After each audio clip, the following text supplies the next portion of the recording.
కొంతమంది పేర్లు చెప్తే నీతో ఎప్పుడు గొడవ పడతారని తెలుసు. వారు అన్న మాటలు నీకు 10 రోజులు మళ్ళీ జ్ఞాపకం వస్తూనే ఉంది అంటే నీకు సోల్ టైం ఉంది. Avoid triggers, which means keep them far from you. I'm not saying hate them. Protect yourself, guard your mind, guard yourself, guard your heart. ఒకడు నిన్ను కొడతాడని తెలిసినప్పుడు జాగ్రత్త పడు. ఒకడు అక్కడ కొట్టాడు, ఒకరే ఎగిరిపోతాడు అంటే గాడ్ బీ కేర్ఫుల్. ఎవరితో పడితే వాడికి చోట వద్దమ్మా, ఎవరితో పడితే వాడికి చోట పెట్టుకోవద్దు. సోల్ టైప్ ఫామ్ అవునొద్దు. Say I forgive, but next time I'm careful.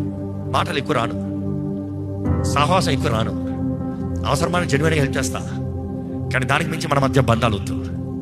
ఎందుకంటే దాన్ని బట్టి నేను బానిసన అయిపోతున్నా, నేను చేదైపోతున్నా, నేను నాశనం అయిపోతున్నా, నేను అబ్యూజ్ అయిపోతున్నా, నేను మెంటల్ ట్రామాలోకి వెళ్ళిపోతున్నా. నా మైండ్ పని చేయట్లా, బ్రతకలేకపోతున్నా. దేవుడు చక్కటి కుటుంబాన్ని ఇచ్చాడు, ఆనందించలేకపోతున్నా. దేవుడు చక్కటి జీవితాన్ని ఇచ్చాడు, ఆనందించబోతున్నా. నీ మాటలే రింగ్ అవుతా ఉన్నాయి మైండ్లో. So God your mind, God your heart.